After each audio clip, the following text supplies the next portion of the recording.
Hello and welcome back to Mac UET. This lecture is concerned with the derivation of the equation for a rotatory motion. So, up till now we were dealing with the system which were having a translation motion, or the motion was constrained in a single direction. But in this lecture we would be dealing with the system in which we are having a shaft that is attached to a bearing, and it is rotating with having the torque T, and it is changing with the time, means it is the function of time. So this will be our input, and as a result we are getting the angular change in position with respect to the time, or in other words you can say the velocity, which will be omega, will be also a function of time for this angular motion. Now, how would we derive the equation for this system? Again, the procedure would be the same as discussed in the previous lecture. We will start with drawing the free body diagram for this system. Now, the free body diagram, how would we start with the free body diagram? So, for any rotary system, we present the free body diagram as such. We start with the fixed position walls, and then we attach the elements to the moment of inertia of that system. Now, in the previous cases we were having the quantity mass, but in rotary system we are not having mass, rather we are having the moment of inertia, and we represent it as such. So let's suppose we are having a stiffness, and then we are having the quantity right here, which is the moment of inertia J, right? And then again it is attached to the bearing, which means that it would be also having some damping. So we attach the damper right here, which reduces its there is some drop in the damper as well. So let's call it as K because it is the stiffness, and this is C. So this will be the free body diagram for this system. Now, as we already know that it is rotating with the torque T of T, which is the input, right? And as a result, we will be getting theta of T, which will be the change in angular position. And it is up to us whether we want the output in theta of T, or we want the output in the omega of T, which is the angular velocity. Whatever we are interested in, we can do that. Now, in previous cases we were having the quantity mass, but here we are having the quantity J. So what would be the inertia component that we would include in the equation? For the mass, we would include it as mass into acceleration, right? Which would be obviously the x double dot of T, as we discussed. But for torque, we are having J replaces mass with the moment of inertia, and then we replaces the simple linear acceleration with the angular acceleration, right? And here is what we can change in order to know the output, or what we are interested in. So if you want the output to be in the theta of T, then we can just write J into theta double dot of T. Or if you are interested in the angular velocity, then we can also write it as J omega dot of T. So whatever we are interested in, we can use that equation for the torque. Now let's try to find out the equation using this free body diagram. Now for the equation, we need to know that what is the input, what is the output that we want the equation into, like if it is whether we want it into theta of T or omega of T. It is up to the requirement we are having. And then the damper and the spring would be trying to resist the rotation of this shaft, right? And then obviously we will be having moment of inertia, which will be also resisting the motion, it will be also opposite to this torque. So for that, let's say we start with the input T of T, the torque applied, and then minus, which will be the damping let's say it is a TFC, or the torque lost due to the damper minus the torque lost due to the spring. So let's say it is Tk, and they will also be the function of time, right? And then next would be the the moment of inertia, which will be also opposing this applied torque, and it will be negative g times the acceleration, right? And it will be equal to 0. Okay, so we found out the general equation that would be applied for any rotary system. Now it is a single degree of freedom system, so it will be having just one equation because we are having just one quantity and it is rotating in one direction, which is theta of t. In order to expand it, let's expand it a little bit. So t of t is minus, now the motion dropped or the torque opposed by the damper would be equal to c times the velocity, right? It will be c omega of t, or you can just represent it as c theta dot of t. Theta dot is actually omega of t, but it is up to us what output do we want, right?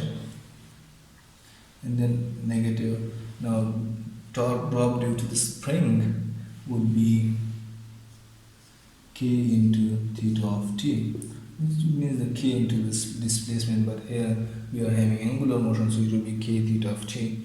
And then negative g, and then acceleration is obviously theta double dot of t is equal to 0, right?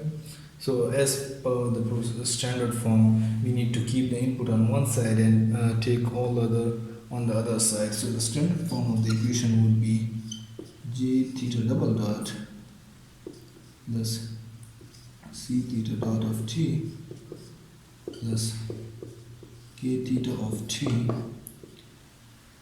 and it will be equal to the applied input, which will be the torque time t. And this will be our final equation for any rotary system. Now once you know the equation, let's try to convert it and find out the output, convert it into the frequency domain, which will be j square theta of s plus cs theta of s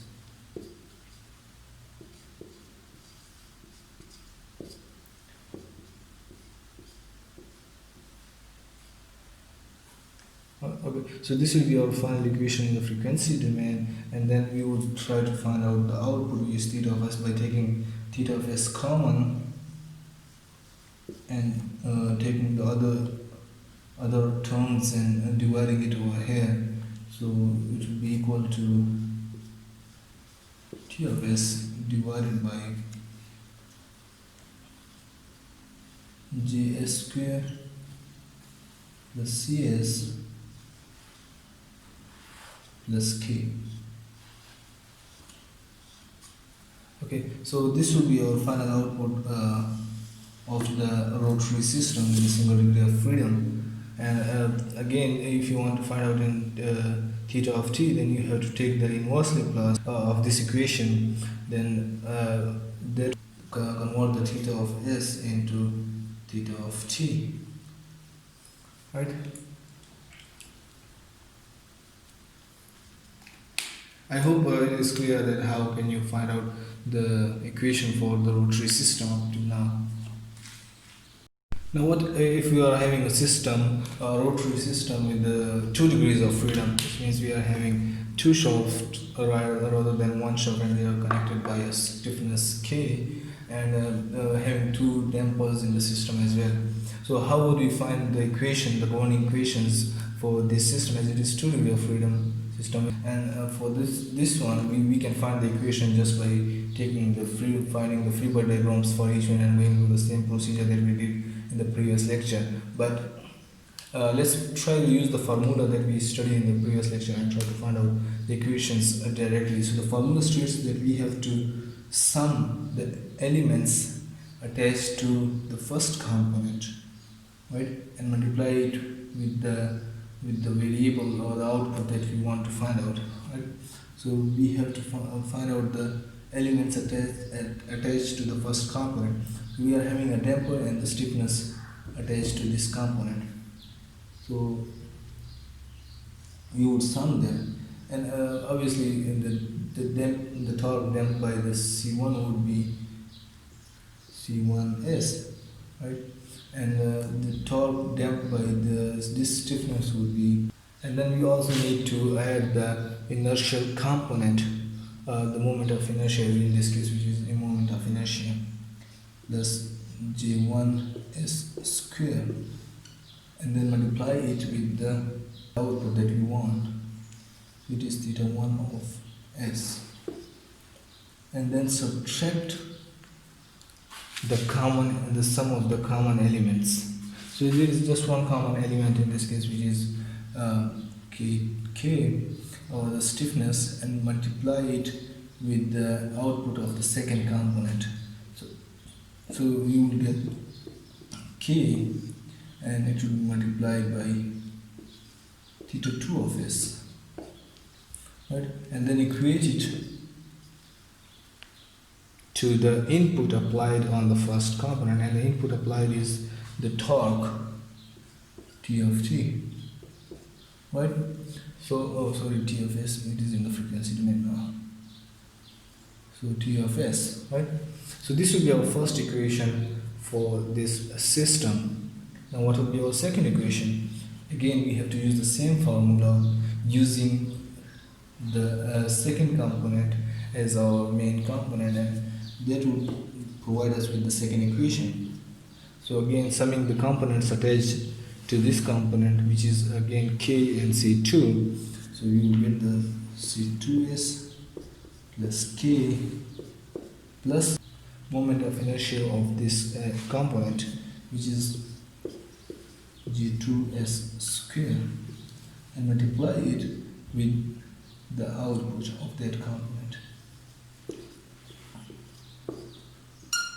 minus, we have to sum the common components between these two, and which is k in this case,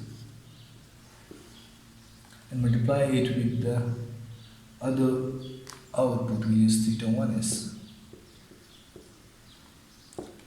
equate it to the input applied on the second component. So there is no input, it should be 0, right? So the input applied on the first component was the torque, but in this case there is no input applied on this one. It only rotates due to the effect of this torque, right? So the input for this component would be 0, and that's how we get the equation, or the only equations for our system, the rotary form or rotary system. Now once we know both the equations for the system, then we have to arrange it in the form so that theta 1 of s is under theta 1 of s, and theta 2 of s is under theta 2 of s. Okay, so once we get the equation in this form, then we can use the Cramer's rule easily to find out the output, which is theta 1 of s and theta 2 of s. Now for Cramer's rule, we convert these equations into the matrix form, where the coefficients of theta 1 of s are these two, and the coefficients of theta 2 of s is here and here, and the theta 1 of s and theta 2 of s are our outputs, and is equal to the input matrix, right? Now for the Cramer's rule, what we do is that our theta 1 of s will be equal to the determinant of this matrix by replacing the first column by the output column. So we will take the determinant, and we will replace the first column by the input matrix 1. So it will be T of s 0, and then the other column will remain same. Right? So we would take the determinant. In order to find theta 1 of s, we would take the determinant of this matrix after replacing the first column by this column. Right? Once we do that, then we will divide it by the determinant of this matrix. So this whole matrix, we will take the determinant of it and divide it. So it will be C1s plus K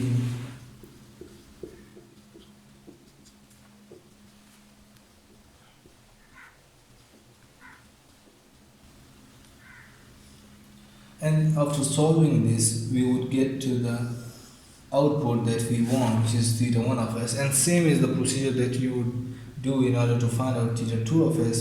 Now, in order to find theta 2 of s, the difference would be that we just need to keep this column as it is and replace this one by this column rather than replacing this one, and the remaining things would be the same, and we would get to the second output, which is theta 2 of s. And it is very simple procedure that we can easily find out the equations and the solution for the system. I hope it is clear. This was all about the rotary motion and how can we derive the equation and find out its solution. And after finding out the solution, we can just again take the inverse Laplace of these outputs and get to the time domain, which will be theta 1 of t and theta 2 of t, which we discussed in the previous lectures as well. Wish you best of luck, good luck, goodbye.